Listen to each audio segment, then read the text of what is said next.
श्री वल्लभाधीश की जय। श्री गुसाई जी परम दयाल की जय। श्याम सुंदर श्री यमुने महाराणी की जय। श्री हरिराय महाप्रभु की जय। ગોકુલનાથ કી જય। આપણે 84 વૈષ્ણવની વાર્તાનું રસપાન કરીએ છીએ, તેમાં વાર્તા 75મી આવી છે। આચાર્યજી મહાપ્રભુજીના સેવક કૃષ્ણદાસ અને કૃષ્ણદાસની સ્ત્રી ગુજરાતી બ્રાહ્મણ તે ગુજરાતમાં ચોઈલા ગામ છે, ત્યાં વાડમાં રહેતા તેમની વાર્તાનો ભાવ કહીએ છીએ। ભાવ પ્રકાશ એ લીલામાં સૃષ્ટિ રૂપાઓમાં યુથમાં છે। મદન ગોપાલની એ બંને બેટી નંદા અને સુભદ્રા એમનું નામ। શ્રી ઠાકોરજી શ્રી ચંદ્રાવલીજીને એકાંતમાં મળ્યાની વાત નંદા સુભદ્રાએ કીર્તિજીને બધી કહી। ચંદ્રાવલીજી અને શ્રી કૃષ્ણ સંકેતમાં એકાંતમાં વાત કરતા હતા, ત્યારે કીર્તિજી ખીજીને કહે, એવી વાત કોઈની કરીએ નહીં। એ વાત સાંભળીને ચંદ્રાવલીએ શાપ આપ્યો કે ભૂમિ ઉપર પ્રગટો। ત્યારે નંદા તો કૃષ્ણદાસ થયા અને સુભદ્રા તેમની સ્ત્રી થઈ। વાડમાં કૃષ્ણદાસ થયા અને ચોઈલામાં એક બ્રાહ્મણને ઘરે સ્ત્રી પ્રગટી। પછી મોટા થયા ત્યારે કૃષ્ણદાસનું લગ્ન થયું। બાળપણથી જ આ બંનેની એવી રીત કે વૈરાગી, સાધુ સંત આવે તે એમના ઘરેથી ખાલી ન જાય। એક દિવસ કૃષ્ણદાસની સ્ત્રી માટી લેવા ગયા। ગામની 10-5 સ્ત્રીઓની સાથે ગયા। ત્યાં માટી ખોદતા ઉપરથી માટીની ભેખડ તૂટી પડી, તેમાં બધી સ્ત્રી દબાણી। એવામાં ત્યાં શ્રી આચાર્યજી આવી નીકળ્યા। તે ભેખડ તૂટતા જોઈ એટલે બધા વૈષ્ણવોને કહ્યું, જલ્દી માટી હટાવો, અહીં સ્ત્રીઓ દબાઈ છે, તો એમનો જીવ તો બચાવવો પડે ને।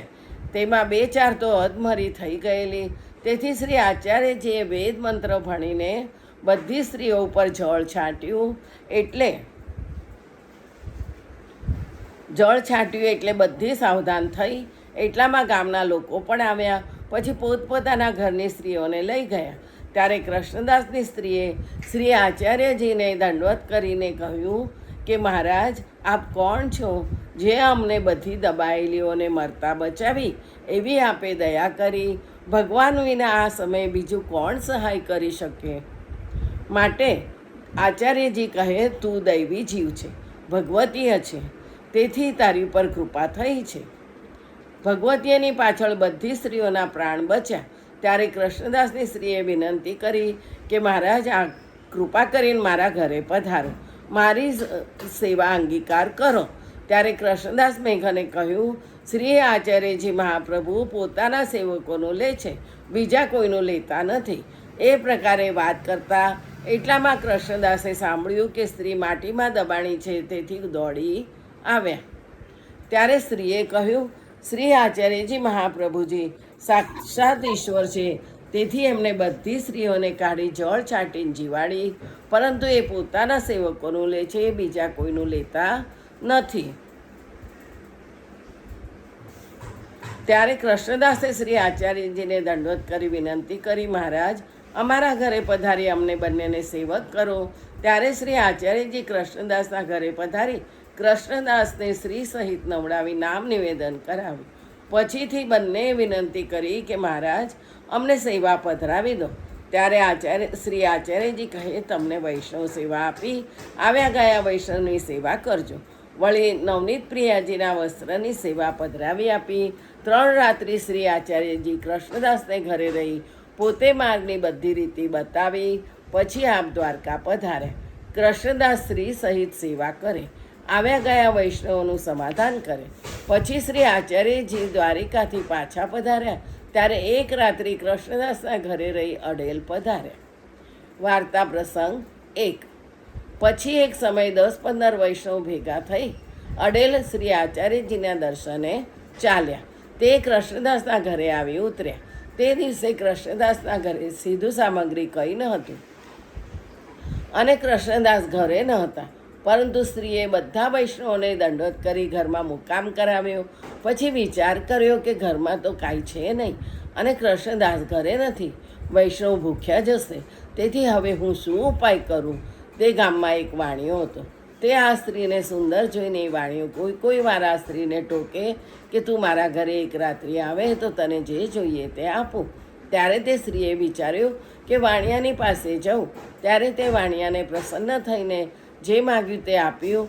ત્યારે સ્ત્રી સામગ્રી ઘરે લાવી સ્નાન કરી ઠાકોરજીને ભોગ ધરી બધા વૈષ્ણવોને મહાપ્રસાદ લેવડાવે. બચ્યો તે ગાયોને ખવડાવી દીધો, પોતે એમાંથી કંઈ પણ ન લીધું. પછી સીધું સામગ્રી લઈને કૃષ્ણદાસ સાંજે ઘરે આવ્યા અને વૈષ્ણવોને જોઈને પ્રસન્ન થઈને બધાને મળ્યા. પછી પૂછ્યું ક્યારે આવ્યા? ત્યારે વૈષ્ણવે કહ્યું કે મધ્યાહન સમયે આવ્યા છે. ત્યારે કૃષ્ણદાસે સ્ત્રીને કહ્યું વૈષ્ણવ ભૂખ્યા હશે, સીધું લઈ રસોઈ કરો. ત્યારે સ્ત્રીએ કહ્યું કે એ મહાપ્રસાદ લઈ ચૂક્યા છે, ચિંતા ન કરો. ત્યારે કૃષ્ણદાસે કહ્યું વૈષ્ણવ ક્યાંથી લીધું હશે, ઘરમાં તો કંઈ હતું નહીં. ત્યારે સ્ત્રીએ જે પ્રકાર કર્યો તે બધાને કહ્યું. ત્યારે સ્ત્રીને દંડવત કરી કૃષ્ણદાસ કહે, તું ધન્ય છે કે મારો ધર્મ રાખ્યો. પછી ફરી રાત્રિના રસોઈ કરી ભોગ ધરી વૈષ્ણવોને લેવડાવી. સ્ત્રી પુરુષે મહાપ્રસાદ લીધો. રાત્રિના વૈષ્ણવો સાથે મળી કીર્તન વાર્તા કરી. સવારે વૈષ્ણવ ચાલવા લાગ્યા. ત્યારે વિનંતી કરી કહ્યું, મારા ઘરેથી વૈષ્ણવ ભૂખ્યા ન જાય. તેથી સ્ત્રી સહિત કૃષ્ણદાસે જલ્દી રસોઈ કરી ભોગ ધરી મહાપ્રસાદ લેવડાવી વૈષ્ણવને પ્રીતિ સહિત વિદાય કરી. થોડે દૂર સુધી કૃષ્ણદાસ પહોંચાડવા ગયા. પછી ઘરે આવીને સ્ત્રી સહિત મહાપ્રસાદ લીધો. પછી સંધ્યા થઈ ત્યારે કૃષ્ણદાસે સ્ત્રીને કહ્યું, તું તે વાણિયાને કાલે વચન દઈને આવો છો. તે વાણીઓ માર્ગ જોતો હશે અને એની સામગ્રીથી આપણો મનોરથ સિદ્ધ થયો છે, આપણો ધર્મ રહ્યો છે. તેથી તેનો મનોરથ પણ સિદ્ધ કરવો જોઈએ. માટે નાહીને શૃંગાર કરી લે. ત્યારે તે સ્ત્રીએ ઉપટણો લગાડી, નાહીને કાજળ બિંદી સિંદૂર લગાડી, પગમાં મહાવર લગાડ્યું. પછી ચાલવા લાગી. તે વખતે વર્ષાના દિવસો હતા. મેં વરસવા લાગ્યું. અંધારું થઈ ગયું. ત્યારે કૃષ્ણદાસે કહ્યું, માર્ગમાં કીચડ થયો છે, તેથી તારા પગ કીચડથી ભરાઈ જશે અને પગની મહેંદી ધોવાઈ જશે. તે ઠીક નહીં. તે વાણીઓ નારાજ થાય. તેથી તું મારા ખભા ઉપર ચડી જા, હું તને તેની દુકાન ઉપર ઉતારી આવું. પછી સ્ત્રીને ખભા ઉપર ચડાવી અને એની દુકાન ઉપર પહોંચાડી કૃષ્ણદાસ પોતે ઘરે આવ્યા. ઘરે આવ્યા પછી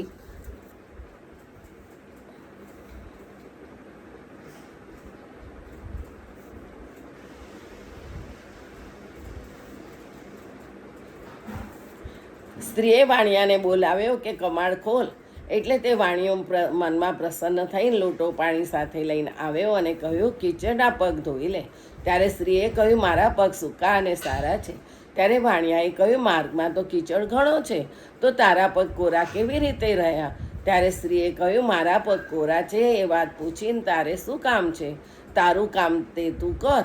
ત્યારે વાણિયાએ કહ્યું, તું આ વાત સાચી બતાવી દે, તારા પગ આવા કોરા કેમ રહ્યા?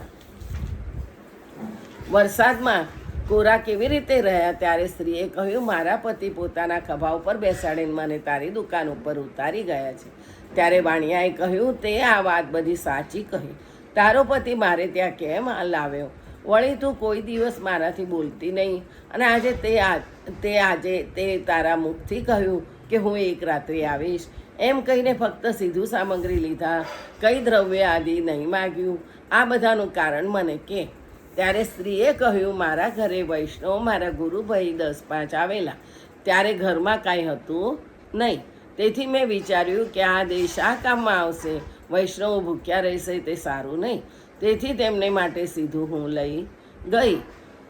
વૈષ્ણવને મહાપ્રસાદ લેવડાવ્યો. તેથી મારે પતિ તારા ઉપર પ્રસન્ન થઈ તારી દુકાને ઉતારી ગયા છે. તેથી તું તારા મનમાં ડરીશ નહીં. એ સાંભળીને વાણીઓ પોતાની જાતને ધિક્કાર આપવા લાગ્યો અને કહ્યું, તમે સ્ત્રી પુરુષ ધન્ય છો. પછી સ્ત્રીને દંડવત કરીને કહ્યું, તું મારી ધર્મની બહેન છો, મારો અપરાધ ક્ષમા કર. પછી એક નવી સાડી પહેરાવી કૃષ્ણદાસને ઘરે લઈ ચાલ્યો. ત્યાં જઈ કૃષ્ણદાસને દંડવત કરી વિનંતી કરી કે હું મહાપાપી છું, મારો અપરાધ ક્ષમા કરો, તમારો ધર્મ સાચો છે. હવે મને કૃપા કરીને તમે શરણે લો. આ મારી ધર્મની બહેન છે અને તમે મારા બનવી છે, મારા પૂજ્ય છો. મને હવે તમારા શરણે લઈને આ સંસાર દુઃખથી છોડાવો. ત્યારે કૃષ્ણદાસ કહે, અમે તો કોઈને સેવક કરતા નથી. અમે પણ શ્રી આચાર્યજીના સેવક છીએ. તમે પણ શ્રી આચાર્યજીના સેવક થઈ કૃતાર્થ થાવ. હવે થોડા દિવસમાં શ્રી આચાર્યજી દ્વારિકા પધારશે, ત્યારે તમે સેવક થજો. પછી તે વાણીઓ પોતાના ઘરે આવ્યો. ત્યાર પછી નિત્ય સવારે તે વાણિયો કૃષ્ણદાસને દંડવત કરી જતો હતો. કેટલાક દિવસમાં શ્રી આચાર્યજીએ તે ગામમાં પધાર્યા. ત્યારે કૃષ્ણદાસના ઘરે ઉતર્યા. ત્યારે કૃષ્ણદાસે બધો પ્રકાર તે વાણિયાની આચાર્યજીને આગળ કહ્યો અને વાણિયાની સેવક થવાની આરતી ઘણી છે એમ વિનંતી કરી. ત્યારે શ્રી આચાર્યજી કૃષ્ણદાસને કહે, તે વાણિયાને બોલાવો. એટલે કૃષ્ણદાસ તે વાણિયાને જઈને કહે, શ્રી આચાર્યજી મહાપ્રભુજી પધાર્યા છે. ત્યારે તે વાણિયો કૃષ્ણદાસની સાથે આવી આચાર્યજીને દંડવત કરી વિનંતી કરી કે મહારાજ, હું મહાઅધમ છું, મારા ઉપર કૃપા કરો. ત્યારે શ્રી આચાર્યજીએ તે વાણિયાને નવડાવીને નામ સંભળાવી બ્રહ્મ સંબંધ કરાવી અને નાંચન નામ ધર્યું. પછી પોતે તે વાણિયાને કહે કે કૃષ્ણદાસના સંગથી તને જ્ઞાન થયું છે, તેથી તું કૃષ્ણદાસનો સંગ કરજે, તે વડે તને ભગવત પ્રાપ્તિ થશે.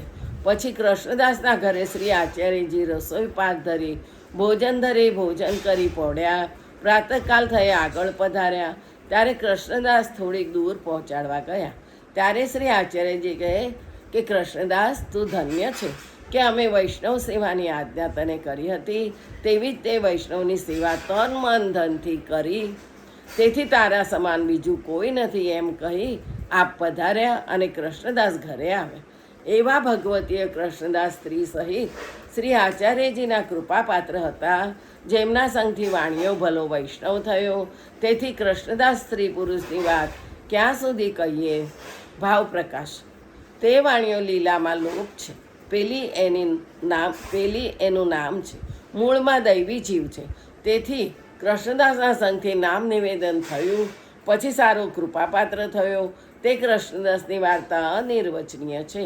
વૈષ્ણવમાં દ્રઢ ધર્મ હોય તે આ વાર્તાને કહે, સાંભળે અને કાચી દશાવાળા વૈષ્ણવ આવું સાંભળીને ક્રિયા કરવાનું મન પણ કરે તો ભ્રષ્ટ થાય. કેમ કે કૃષ્ણદાસ સ્ત્રી પુરુષ તો શ્રી આચાર્યજીના અંગીકૃત છે. એમના હૃદયમાં શ્રી આચાર્યજી બિરાજે છે. તેથી અગ્નિરૂપ એમના ઉપર કોઈ લૌકિક દ્રષ્ટિ કરે ભસ્મ થઈ જાય. આ તો વાણિયા ઉપર કૃપા કરવા માટે જ આ પ્રકાર કર્યો. અને વૈષ્ણવ ઠીક, પરંતુ વૈષ્ણવનો દાસ થઈ વૈષ્ણવની સેવા કરવી બહુ કઠિન છે. આ સિદ્ધાંત અહીં દેખાડ્યો. વાર્તા 75મી કૃષ્ણાર્પણ. આવતીકાલે બીજી 76.